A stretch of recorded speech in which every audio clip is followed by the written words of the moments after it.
My name is Maureen Hartnett, Hartnett. Could you tell where you presently work? I work at the Massachusetts State Police Crime Laboratory. Before you began working at the Massachusetts State Police Crime Laboratory, did you receive any education, any further schooling after high school? Yes, I did.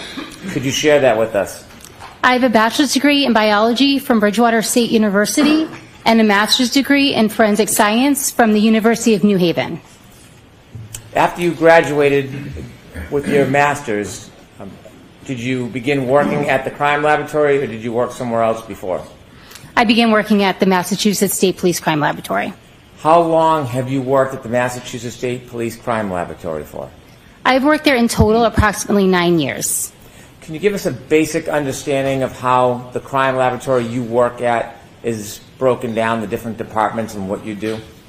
There are various units within the laboratory. There is the criminalistics unit, which is the unit I work for, the DNA unit, the Office of Alcohol Testing, the Arson and Trace unit, and each of those units is comprised of civilian workers, and there's also portions of the laboratory that are made up of sworn or troopers that work for Crime Scene Services section as well as the Firearms Identification section. Would you consider your role a civilian worker or are you a Massachusetts State Police trooper? I'm a civilian worker. You mentioned that one of the departments that you work in is the criminalist unit. The criminalistics unit. Could you give us a little more detail about what the unit does? In the criminalistics unit, we examine items of evidence for the possible presence of biological fluids. We conduct trace identification, damage analysis, as well as gunshot residue collections on evidence. Do different employees do different things in that unit, or do all the employees, are they trained to conduct all of those different type of testing? There are specific types of analysis that only certain members of the unit will conduct based on the fact that those types of analysis are not requested very often. Is the unit broken down by level of experience? Are there different roles within the unit based on experience? Yes, there are. Could you explain that, how it's broken down, the structure of it for us? Generally, a training analyst will be a forensic scientist 1, which means they're in training and they're not performing any type of independent casework. Once an analyst is authorized to perform independent casework, they are then a forensic scientist 2, and that above them would be their supervisors, which are forensic scientists 3, and that is specific to the unit. And then as the chain of command goes up, there are additional levels as well. Do you have a particular level that you've achieved? Currently, I'm a forensic scientist 2 in the criminalistics unit and crime scene response unit. In addition to your education and your master's degree, do you receive any specific training when you enter the unit? Yes, every analyst will receive generally the same training when they enter the unit. It is written in our protocol, so it is standardized, and that is completed once they enter the unit. It takes approximately 9 to 12 months to complete that training. Is there any ongoing training involved when you work in the criminals unit? Yes, as a part of our accreditation, we also receive ongoing education yearly. You mentioned accreditation. Can you briefly tell the jury what that means as it relates to the unit and the lab? Accreditation is a voluntary quality assurance program that the laboratory is a part of, and basically their role is to ensure that our protocols, our procedures, our equipment, and our personnel are held to a certain level based in the scientific community. In your role, do you do all of your testing at the office or in the lab? As part of the crime scene response unit, I will respond to crime scenes, and I will perform some testing and collection at crime scenes as well. How long have you been involved in the crime scene response unit? I've been involved with the crime scene response unit the same amount of time I've been in the criminalistics unit, which is approximately a total of 9 years. As part of crime scene response, do you actively go to an ongoing developing scene, or do you arrive somewhere after the event? It depends on the circumstances. Oftentimes we are called out to a scene directly after the incident takes place. There are times when we also will examine additional items or additional scenes after the fact. How many scenes have you responded to as far as crime scene response where you were the person who was in charge? I would say approximately 300. When you are asked to or assigned to go to a scene, a crime scene, whether it's active or whether it's later in time, do you make an assessment when you get there, or is there a plan developed before you leave your office and get to the scene? I'm sorry, can you be more specific? Sure. How do you decide what you're going to do before you get there? Generally, when I arrive on scene, I get a brief description of what they think may have occurred. Of course. I will take an overall sketch and diagram of the scene, and I'll also take some notes of the scene before I perform any type of testing or collection. When you arrive at a scene and you start engaging in an analysis and determine whether you want to do testing, are you allowed to use your own independent judgment? Yes, I use my training and experience to determine what items I would like to test and what items I would like to collect. Is there ever any input by whatever law enforcement team or officer is at the response scene? Yes, there is. You mentioned that you've been to a number of crime scene responses. I want to ask you specifically about a response on February 2nd, 2022. Do you remember that? May I check the date on that? With the court's permission, please. So I responded to a crime scene on February 1st of 2022. My apologies. Where did you go on February 1st, 2022? I was dispatched to the Canton Police Station in their garage area. When you went to the Canton Police Department, did anybody else from your lab go with you? There was a crime scene services trooper that also responded at the same time, but there was no additional crime scene responder from my unit that responded. Did you arrive at the Canton Police Department? Yes, I did. Is there a garage that you were directed to? Yes, I was. When you arrived at the garage, which sometimes may be referred to as a Sally Port area, were there any other people there when you arrived? There were Massachusetts State Police troopers as well as some Canton police officers. Did you know who they were? I did know who the Massachusetts State Police trooper was, yes. Okay. Was Michael Proctor there? Yes, he was. Was Trooper Dunn there? Yes, he was. Was Trooper Clark there? Yes. You mentioned Canton Police Department officers. Do you know Lieutenant Gallagher? Yes, I did have an interaction with Lieutenant Gallagher as well. When you got there, did you have a chance to look at an item? Yes. Tell us what your focus was on. What type of item? I was asked to examine a black Lexus SUV. And was there a black Lexus SUV? Yes. As you were observing and making, analyzing the item, did you see whether anybody was taking photographs? Yes. When there's a person taking photographs, do you ever have any input or direct them, or do they do that totally independent of you? After they're done doing what they're required to do, I will ask them to take specific photographs because I do not perform that function at a crime scene. When you first arrived, did you have a chance to walk around the vehicle? Yes, I did. Did you observe the vehicle from standing behind it, looking at the back of it? Yes, I did. May I approach, Your Honor? Thank you. Yes.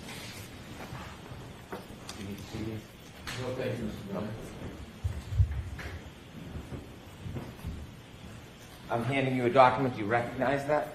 Yes, I do. And what is it? This is the rear of the black Lexus SUV. Does that photograph, does it appear to be substantially accurate to what you saw that day? Yes, it is. Is it a fair and accurate depiction of what you saw? Yes. May I approach again? Yes. I would move this into evidence, please. Okay. No objection, Your Honor. Exhibit 138. With the court's permission, I'd like to show P145. Okay.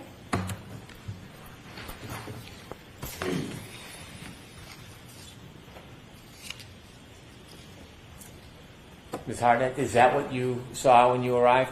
Yes, it is. Did anything stand out to you when you first looked at the back of that Lexus? I noticed there was some damage to the rear passenger area of the vehicle. You can take that down, please. Did you have a chance to walk around and look at the vehicle from the driver's side of the vehicle, the left side? Yes. May I approach? Yes. Could you describe what you saw? Yes, that is the rear passenger taillight of the vehicle. Is that how it appeared when you first walked in that day? Yes, it is. You can take that down, thank you. When you examine an item like a car, do you take any type of efforts to protect from contamination? Yes. What do you do? Before processing or touching any item of evidence, I'll put on gloves. I use disposable instruments whenever possible, or if I need to use reusable instruments, I will spray them with a 10% bleach solution prior to use.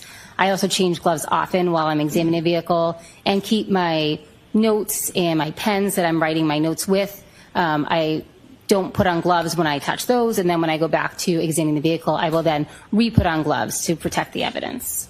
If you see something of note, something that stands out to you, do you have any way of marking the item? Yes, I take diagrams at the scene and note on my diagrams anything of note. And as I had said, if there's anything that I also want close-up photographs, then I will request the crime scene services trooper who's assigned to crime scene to take those photographs. Do you ever put any type of markers on the item itself? Yes, generally I will mark the items with either a letter or a number so that I'm able to refer back to them both in my notes, and I'm able to refer to them when I look at the photos. When you mark different items or observations that you make, do you give a specific number to each item to memorialize it?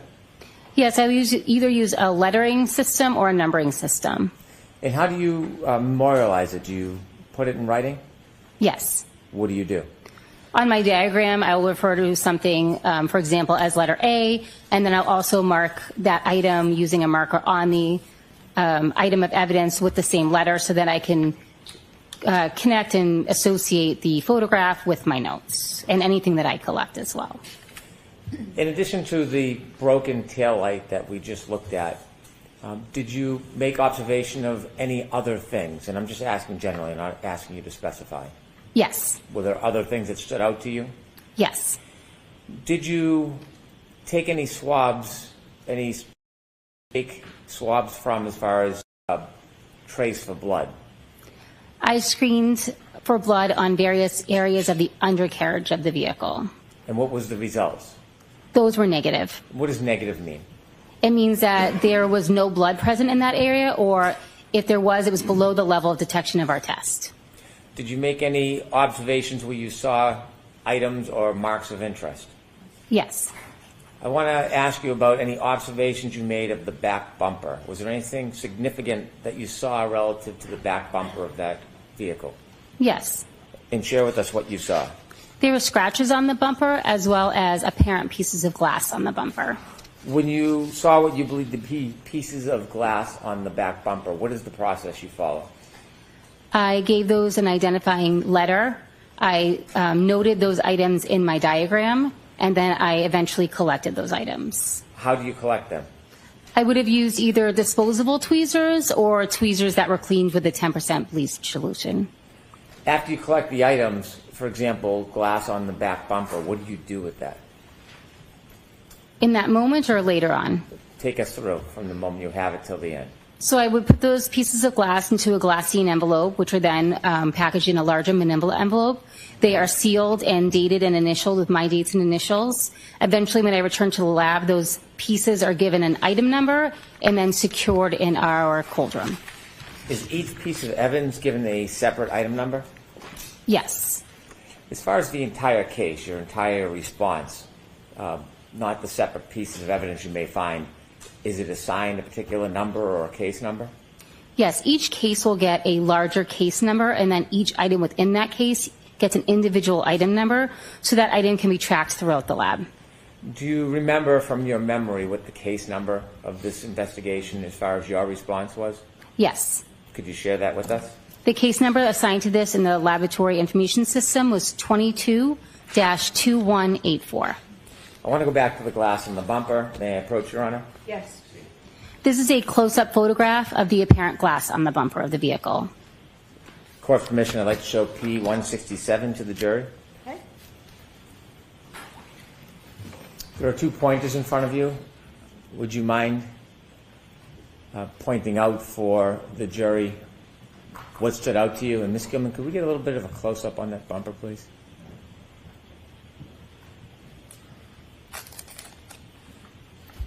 So I can see one of the, it's a little difficult to see, but I do see one of the larger pieces of apparent glass right here. Would it be better if I use this one? Could you? Do you mind? So this piece here is a larger apparent piece of glass. I think that was the largest one that I saw. And those two white stickers, could you tell us what those are? This sticker, this sticker here is marking where the apparent pieces of glass are. Is there another sticker above, or is that? Just I'm a not different sure. item? If you could close up, I'm not sure what that is. Yes, so that is another sticker, and next to that sticker are additional pieces of glass. Those items to the right of that picture, are those pieces of glass? Yes, I would say that's an apparent piece of glass here, and this one. And could we just go down to the bottom part again, please?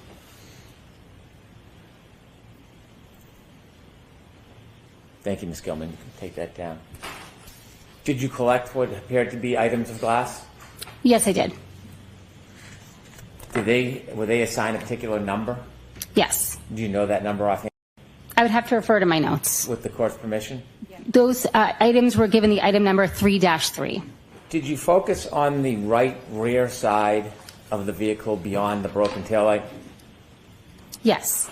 Did you notice any damage, any scratches to the right quarter panel or the right side of that Lexus? Yes, I did. I noticed some scratches as well as a dent in the rear door in that same area. Let's start with the scratches first. When you notice scratches, is there a way you marked them? Yes, I would have given them a letter. And did you do that? Yes. May I approach, Your Honor? Yes.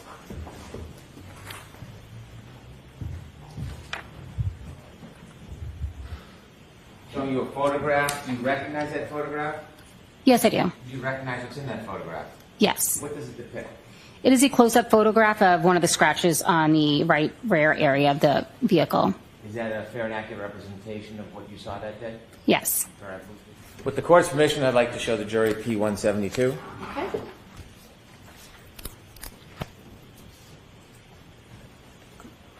Could we close up just a little more, Ms. Gilman? Thank you. Starting at the bottom, what is that, ma'am? That is a close-up of the scratches that I noted in that area. And could you zoom out again, please, Ms. Gilman? Is that on the back bumper or the right quarter panel? I believe it's on the right bumper. It's a little difficult to make out in that photo. Could you zoom in again and move up just a little higher, Ms. Gilman? Thank you. You have another sticker on the top? Yes, I do. Do you know what that is? Yes, I do. What is that? That is an apparent hair that I noted in that area. So that doesn't designate a scratch. That's something entirely separate and different. That's something different, correct? We'll get to that later. I just want to point out that it's not a scratch. Now, you mentioned that you saw a scratch. Was it a singular scratch or a number of scratches? Could you zoom in, please, Ms. Gilman? It was a couple of scratches.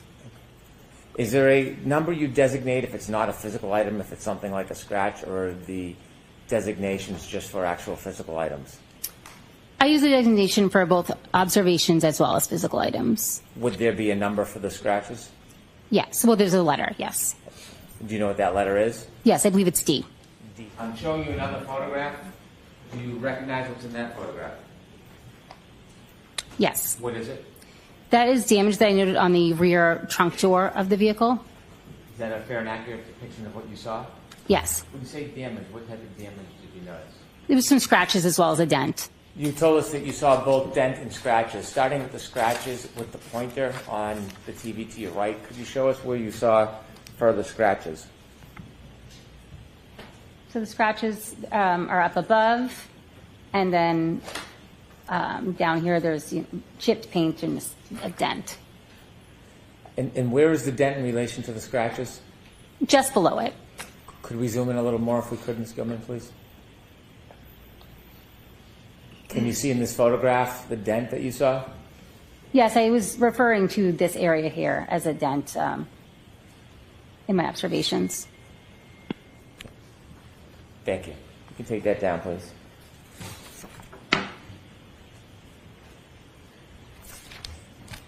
You mentioned a hair. I'm going to ask you some questions. How many pieces of hair did you find attached to that Lexus? I found one apparent piece of hair on the Lexus. Was there a designation number for the hair that you found? Yes. Do you remember what that number is? I used the letter A for that particular item. Did you say letter A, ma'am? Yes, correct. May I approach, Your Honor? Yes, I do. And what's in that photograph? This is a photograph of the apparent piece of hair I noted on the rear area. Is that a fair and accurate depiction of what you saw that day? Yes. Turn to the second photograph, please. Do you recognize what's in that photograph? Yes, I do. What is it? This is an additional photo of the apparent hair on the vehicle. With the court's permission, I'd like to show P173 to the jury. If you could get in as close as possible, Ms. Gilman. Do you recognize what's in that photograph? Yes, I do. And can you share with us what you saw? This is a close-up photo of the apparent piece of hair on the rear of the vehicle. What did you do when you saw that, what you thought to be a piece of hair? I marked it with the tape. I designated it as letter A, and then I asked the crime scene services trooper to take a photograph of it. Did you try to preserve it in any way? Yes, I did. Tell us how you preserved that apparent piece of hair. I collected that hair with either disposable tweezers or tweezers that had been bleached with a 10% bleach solution. I put them in a glassine envelope and then put them in a larger manila envelope. In a larger manila envelope. What happens to that larger manila envelope? It is returned back to the lab. It is submitted under the same case number and given its own individual item number.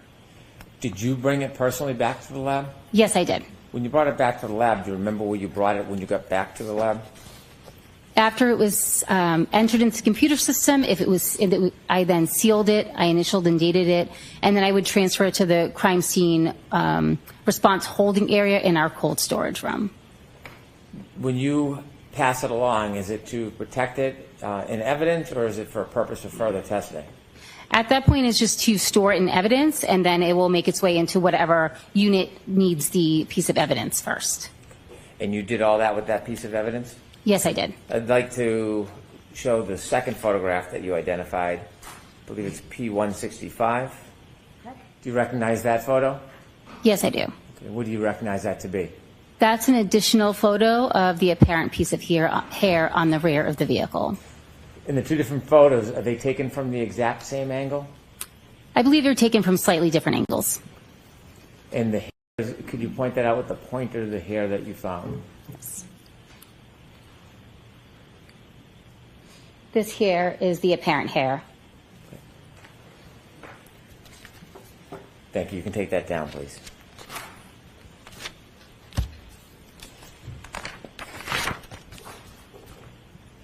Regarding the damage to the broken taillight, did you have any interest in maintaining that piece of evidence? Yes, I did. What did you want to do? I wanted to collect the entire taillight housing. Why did you want to do that? If there were pieces from the taillight that could be later matched to the taillight, I needed the entire housing to be processed at the lab. Did you make efforts to try to maintain or remove or preserve that entire taillight housing? Yes, I did. What's a taillight housing?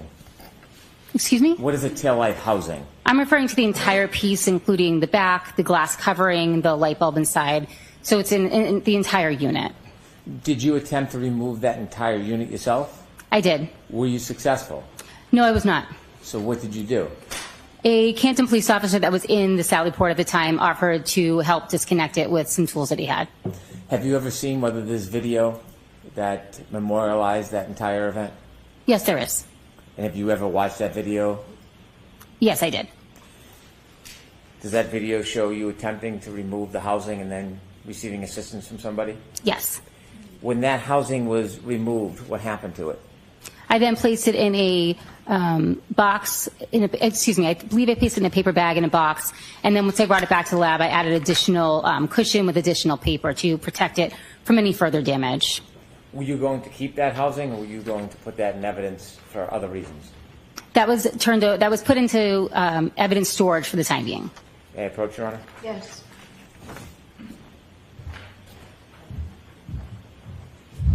Showing you a photograph. Do you recognize what's in that photograph? Yes, I do. What is it? This is a photograph I took of the taillight housing back at the laboratory upon examination. Is that with the court's permission, I'd show photograph P187 to the jury, please. Okay.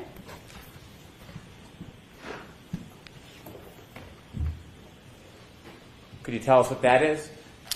That is a photo that I took of the taillight housing at the laboratory. And that's after it's obviously removed from the vehicle. Yes, that's correct. And that was packaged and preserved? Yes. You could take that down, please. Do you have the actual item, the actual housing with you?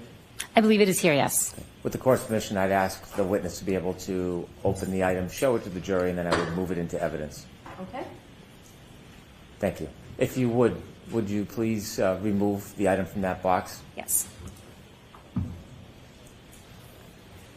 May I approach? Yes. Do you have gloves available? I brought gloves, yes.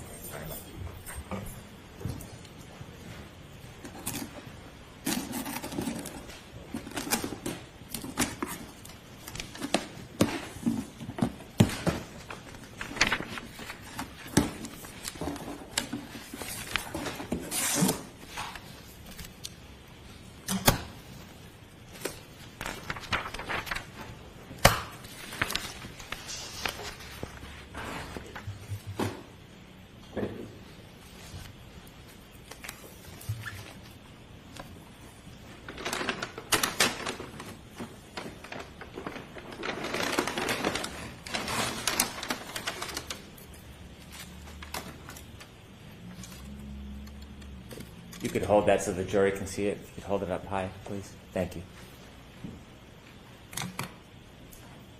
Thank you very much. If you could return that to the box.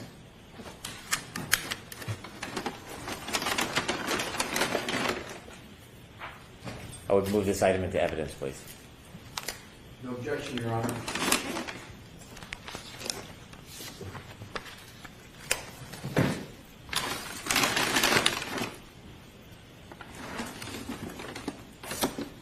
That's the only item in that box? There are additional items in that box as well. I only want to introduce that one item. Okay, so that bag, you need to take that bag out. There are also other items in that bag. May I approach, Your Honor? Yes. I didn't know. Yes, why don't you come on over? Actually, Paul, the lunch is here? All right, jurors, the lunch isn't here, so this seems like a good time to take a break. Questions and attempting to introduce the taillight housing. Do you remember that? Yes, And you mentioned there were a number of items in that bag. that's correct. And during that break, did we have a chance to look inside the bag, Yes, accompanied by counsel for the defense? yes. When items are stored in a bag, is it common for them to be transferred to other locations other than your evidence locker? I'm sorry, can you rephrase that information? When that you question? store a piece of evidence in an evidence bag and you put it in the evidence locker for safekeeping, does the evidence sometimes travel to other places? Yes, If it's tested for other types of information, maybe DNA or biological fluids, can that item be transferred to another department? yes, Is sometimes that item brought back and forth to court for other proceedings? yes. And do you know if this item has been on different travels over time? I do know that it went into several different units within the laboratory, yes. When you opened up the bag and you said the housing was in that bag, the other items that were in the bag, do you know when they were put in there? No, I do not. Do they appear to be pieces that are consistent with the taillight housing? I can't testify to whether or not they're consistent. Okay. When you saw the pieces, do you know whether or not any of the pieces broke off that taillight housing? I do not know. The taillight housing, did it have any loose pieces when you first retrieved it from the Canton Police Department? No, it did not. It had missing pieces, but nothing was loose on the taillight housing itself at the time that I collected it. And the loose pieces on the bottom of that bag, they were in the bag when you opened it this morning? Yes, that's correct.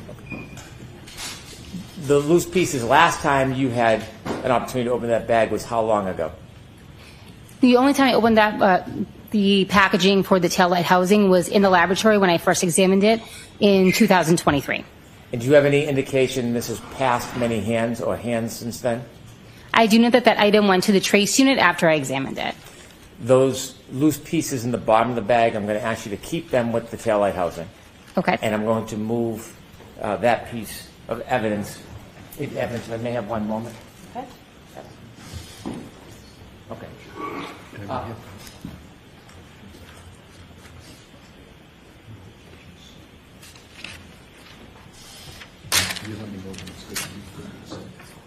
One last question. When a bag is opened by somebody who's examining it, if there are small loose pieces accompanying the item, is it ever packaged in separate baggies or containers? In the criminalistics unit, so I can only speak for myself in my individual examination, if there are loose items within the item that's packaged with it, I would separate it and potentially separate into a smaller package and put it inside the larger container so that it doesn't get lost. In addition to the loose pieces in the bottom of that bag, do you see separate small containers, packaging of smaller pieces? Yes, there were 2 smaller containers within that larger bag. And those smaller packages that are separate from the actual larger item, did you put smaller pieces in those small bags? I did not do that. It was done by somebody other than you? At some point, yes. Okay. I now move to introduce that into evidence. No objection, subject to the explanation and cross-examination, Your Honor. Okay. Could you present that? Yes. Yes.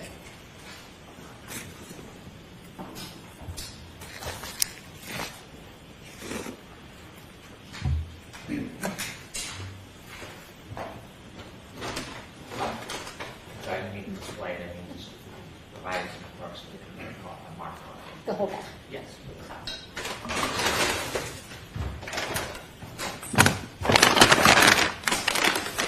And you can keep the gloves on. I just want to be able to show the small. Oh, okay, that's fine. I'll just get in here. After it's marked. Sure. Exhibit 146.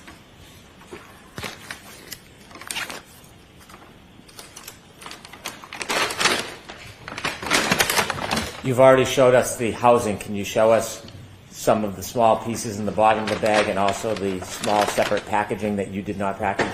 Yes. Thank you.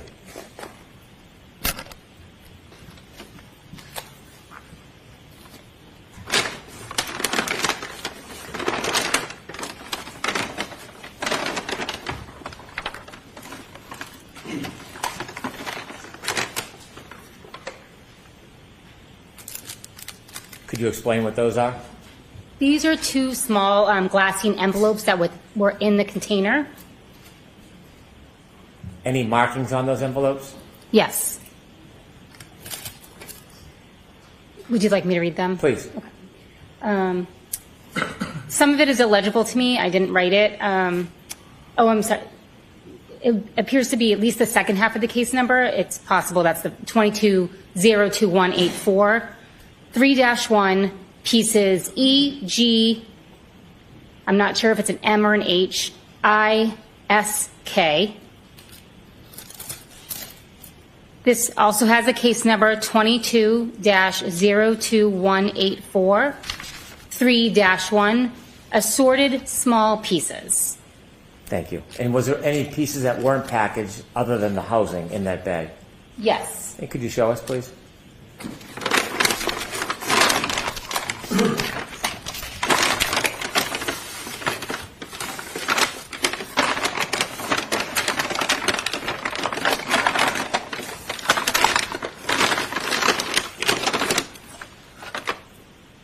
This item was also located in the bag.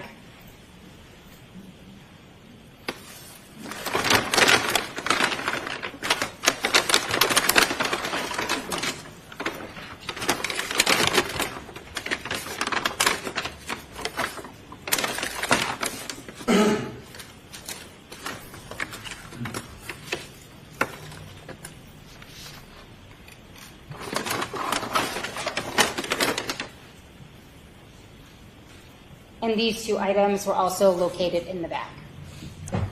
Thank you very much.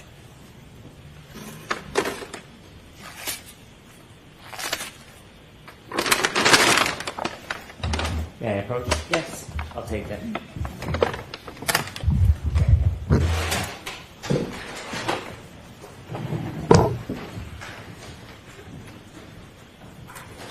Thank you.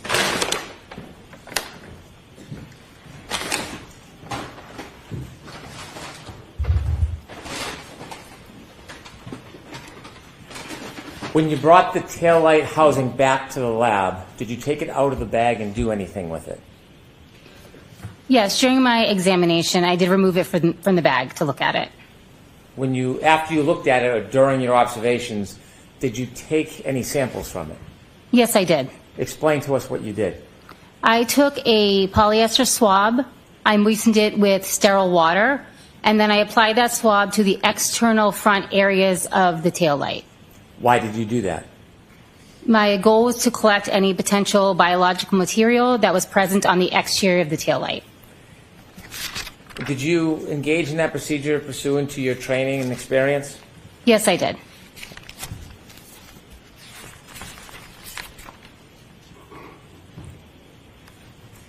If we could have former P-187 back on the screen, which is now an exhibit.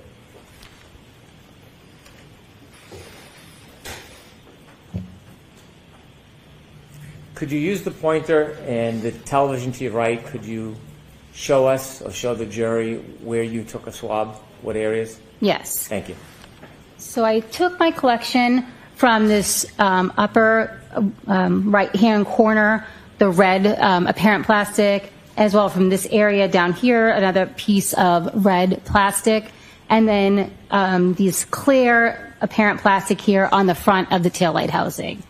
Basically any areas that would have been exposed when the taillight was intact. Why do you take the swab and go to multiple different parts of an item? The goal of this collection was just to determine if there's any biological material in that area, and there's no forensic relevance related to if it came from the upper right or the lower left. I took that collection as a whole, and in addition, there was a very small surface area to begin with. When you took the swab, did you run it along the breaks in the red part? Like the edges here? Yes, the edges. It's possible, yes, that I collected from those edges. Do you have a memory of what part you actually swabbed?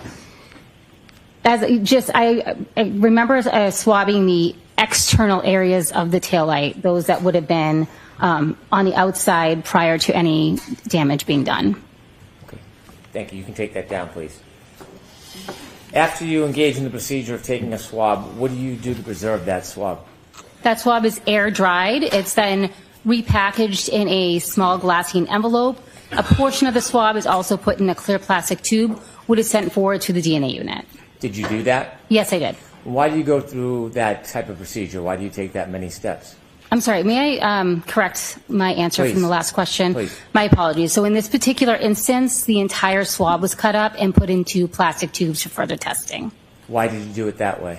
This item was quantity limited. The swab itself was quantity limited, meaning that they'd have to use up the whole swab in order to run DNA analysis.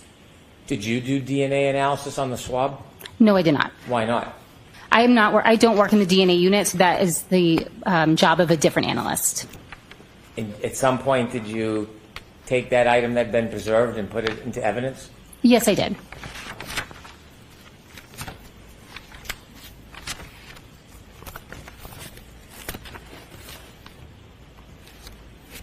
Were you shown a bag full of red plastic cups with an item in it when you were at the Canton Police Department? Yes, I was. Could we have Exhibit 56, please?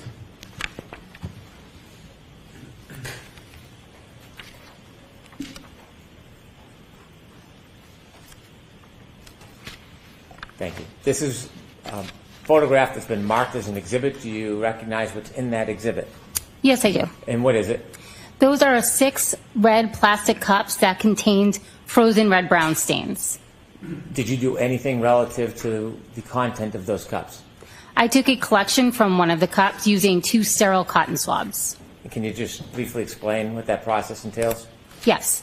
I allowed the frozen red-brown stains to thaw. I applied sterile water to 2 cotton swabs, and then I applied it to one of the red-brown stained cups to collect the material from inside.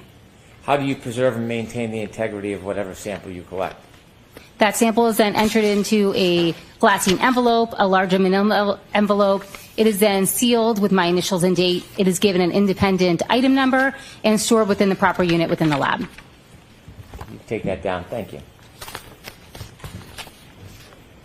At some point, did you look at clothing? Yes, I did. Where did you look at clothing? I examined the clothing from this case at the Massachusetts State Police Crime Laboratory. Was the items brought to the crime laboratory? Yes, they were. Did you have a chance to unpackage them? Yes, I did. When you received them, how were they stored? They were stored in brown paper bags and potentially boxes. I don't remember off the top of my head. And did you look at a number of different items of clothing? Yes, I did. Is that one of the photographs you just recognized? Yes, it is. And could you explain to us what you see? This is the exterior front of the gray sweatshirt. There is linear damage between the top and bottom of the sweatshirt, as well as linear damage across each sleeve of the sweatshirt. Do you see the cut down the front of that sweatshirt? Yes. Did you distinguish that cut as any different than the damage on the arm? I did not do any damage analysis on that particular area of damage. Why not? Typically in these type of events, you'll see those types of damage associated with clothing being removed from emergency medical technicians, so they're not forensically relevant. Thank you. If we could turn now to former P-194.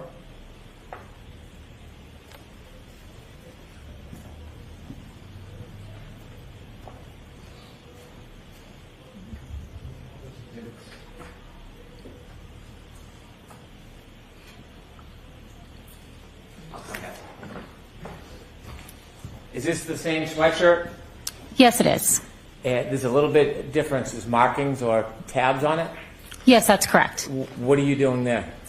I put tabs on each of the areas of damage on the sleeve and 2 on the chest that I was going to examine further. When you put the tabs on, do you write a report or mark it in any way to memorialize it in case the tabs fall off? Yes, in this case, they were marked tabs 1 through 9. Those are not permanent on the sweatshirt. They're actually just pieces of filter paper that I used to mark it. Could we, Ms. Gilman, zoom in on that right arm, please? Thank you, sir. Thank you very much. What is written on those tabs? Each tab has a number on it that corresponds with an area of damage that I examined. And when you write a report, when you memorialize it, is that to keep an accounting of each? Yes, that's correct.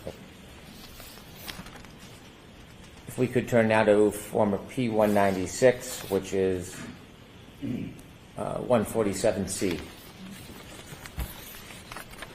What does that depict, ma'am? That is a close-up of the area of damage 1 that I did further examination on. Could we zoom in a little bit on the circle part? Is that a fair and accurate depiction of what it looked like when you examined it? Yes, it is. And finally, if we could have P-197, which is Exhibit 147D. What are you doing there? That's a close-up photo of that same area of damage 1 with a scale included. We just saw a close-up of one of the holes that was marked number 1. Did you do the same analysis for each and every one of those areas that you marked? Yes, I did. And did you look close up at each and every one of them and measure each and every one of them? Yes, I did. Are there photographs showing all of those different angles for each and every hole that you went through? Yes, I took numerous photographs of each area of damage. You could take that down, please. In addition to that sweatshirt, did you look at any other clothing items? Yes, I did. Court's permission, can I approach? Yes. Thank you.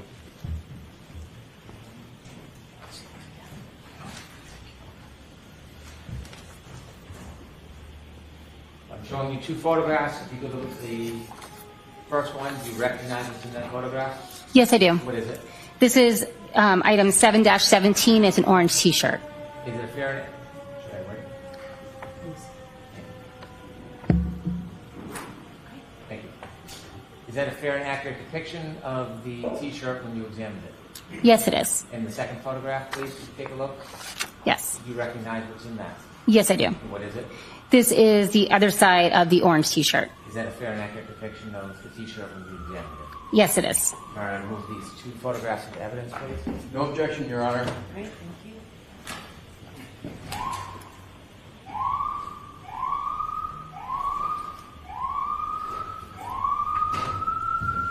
Welcome. Exhibits 148A and B.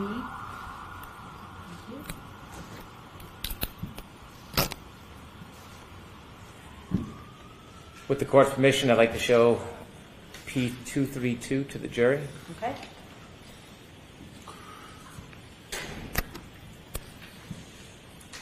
Could you tell us what you see? That is a photograph of item 7-17, is the back of the orange T-shirt. Could we zoom a little in on the numbers on the bottom, Ms. Gilman? What's that on the bottom? That is the case number, the individual item number for that T-shirt, my initials, and the date that I examined it, or the date that I took the photo. So you had obtained this item on that date, or this is when you examined it and already had it? That is the date that I opened it up, examined it, and took the photo. And on the left, what's that ruler used for? That's a scale just to show the size of the item. Could we zoom back out and get a full look at that? Thank you. If you could turn next to P233, Ms. Gilman.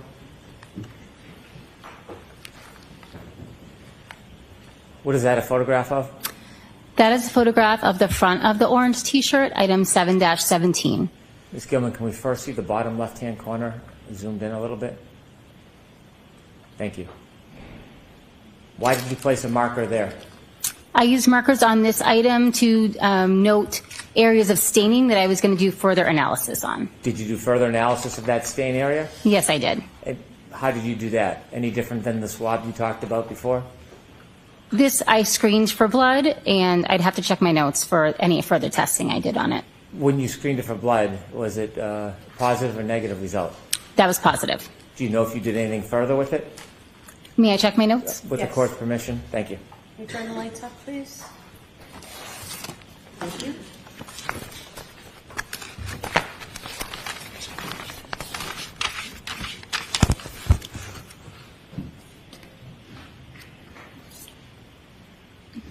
Please.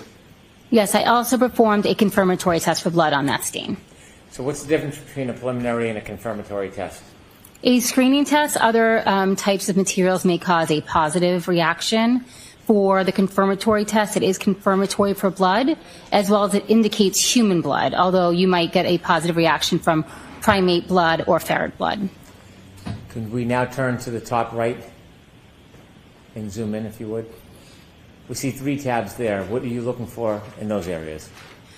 Those are 3 additional red-brown stains that I performed further testing on. And do you have the results of that testing? So I performed a screening test on each of those tests, and each of those screening tests was positive.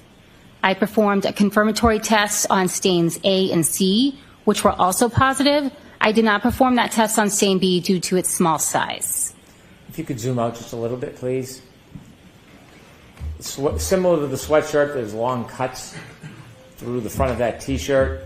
Is your analysis and opinion any different than the similar cuts that you saw on the sweatshirt?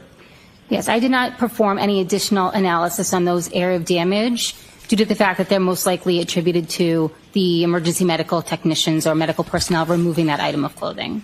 Thank you. You could take that down, please, Ms. Gilman. And for the final piece of clothing, did you have a chance to look at pants? I did look at a pair of jeans, yes. May I approach, Your Honor? Yes.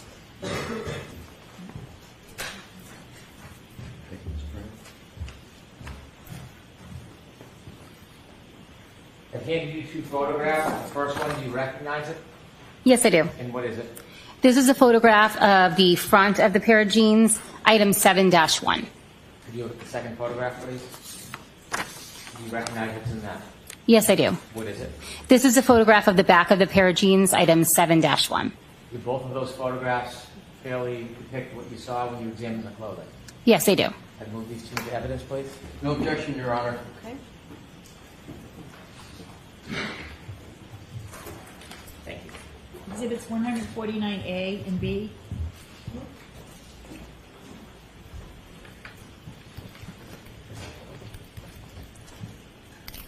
With the court's permission, I'd show P242, which is 149A, to the jury. Okay. Was there anything of note when you examined these pants? These pants also had linear damage between the top and the bottom, which would be consistent with cuts made by emergency medical personnel when removing the item. If we could zoom in to show those cuts, Ms. Gilman.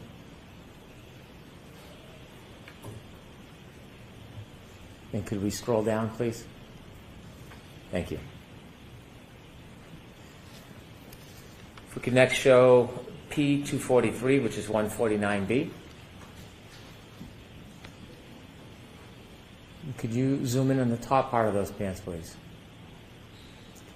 Do you make any observations or notes about the pants? May I look at my notes, please? With the court's permission, please. Thank you.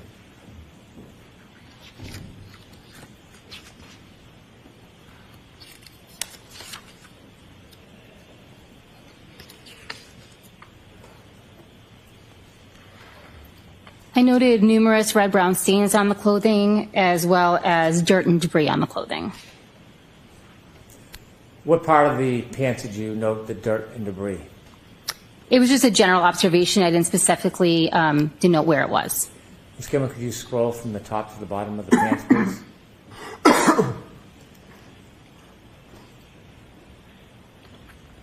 Thank you. You can take that down, please.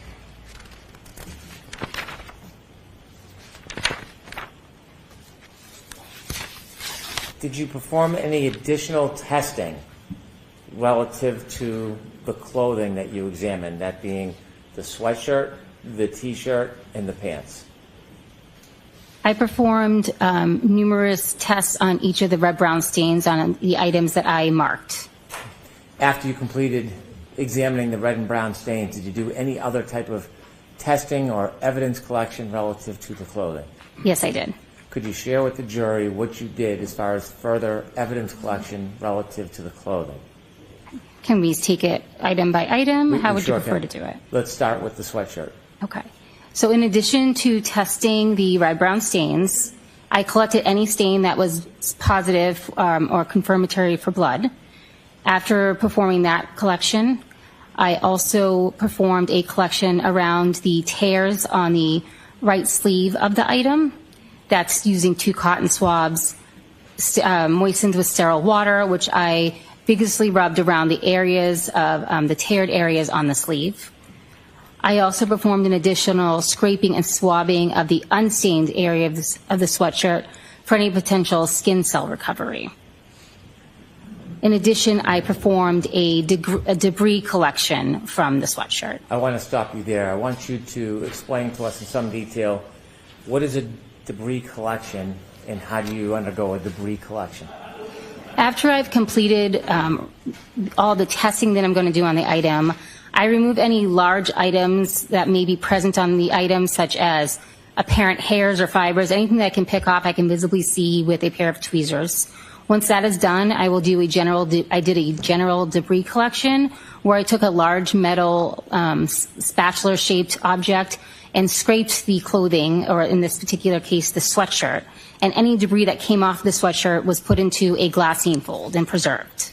Before you tried to scrape off any debris that was on the sweatshirt, could you, to your own eye, see any debris in the sweatshirt?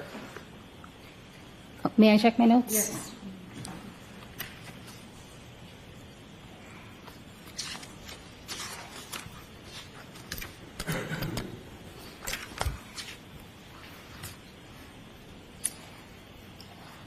In this particular case, I did pick off a couple of pieces of what I termed black debris. I made no additional analysis of that item. I packaged that separately, and then the scrapings themselves, I did not make any observations of anything contained in those scrapings. So there was nothing of note that I could have put in my notes to further classify them. When you do the scraping, is there a table or a desk that you would see small pieces or difficult pieces? How do you contain what you're scraping from an item? I lay out a piece of glassine paper, which is approximately 6 inches by 6 inches, and I scrape the the debris into that glassine, and then I fold it up and put it in an additional envelope to prevent anything from falling out. So if there's any debris, you would fold it in the glassine and then put that in a separate envelope? Yes, that's correct. And did you continue to study and scrape the other pieces of clothing? Yes, I performed that same type of scraping on the orange T-shirt. That scraping was combined with the scrapings from the sweatshirt. I performed the same scraping on the jeans as well as the boxer shorts. In that scraping process, did you acquire debris? Yes, there was some visible debris. How small were the pieces? I did not make any measurements of it. Why not? That's done by a different analysis unit, so I didn't do any type of analysis on that debris. How small or large were the pieces of debris that you scraped from the clothing? I did not take any measurements of them. How did you store the debris that you scraped from the clothing? It was put into a glassine fold, given a separate item number, and then put into a larger glassine fold so that it could be tracked throughout the laboratory. Do you have that item number? Yes, I do. So the debris from the sweatshirt and T-shirt was item 7-18.18. I'm going to ask you one more time for that number. 7-18.18. And that's the debris that you scraped from the shirt and the sweatshirt. Correct. Did you do any debris scrapings from the pants? Yes, I did. Was any debris produced from the pants? Yes. Was it similarly packaged? Yes, that's correct. Was there a different item number given for the pants? Yes. And what was that item number? May I check my notes? Yes. Thank you.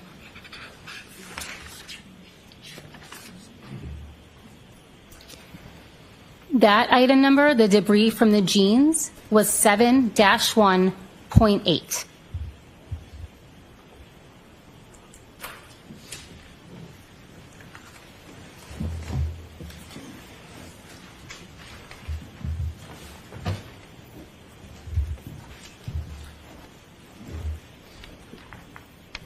Those two items, the debris that you acquired from those clothing items, did you send them anywhere?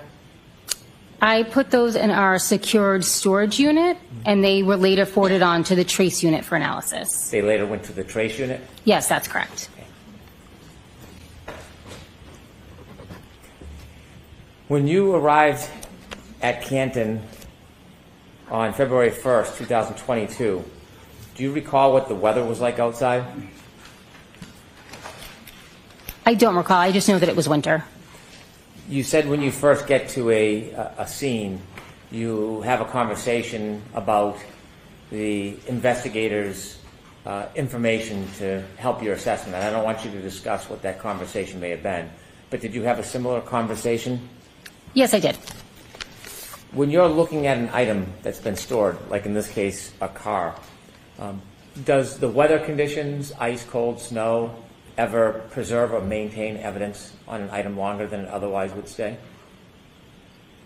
I'm sorry, can you ask that one more time, please? Sure. Does ice or snow or the weather ever maintain evidence longer than otherwise would stay? I don't have any data or information to that.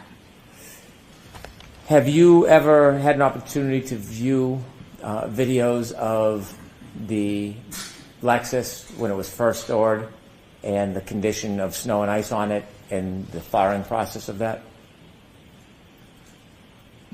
I don't believe that's the part of the video I saw, no. You saw a video after the snow had already melted? I don't know if the snow had melted. When I saw the vehicle, it did not have snow on it. Okay. Thank you. I have no further questions. Okay.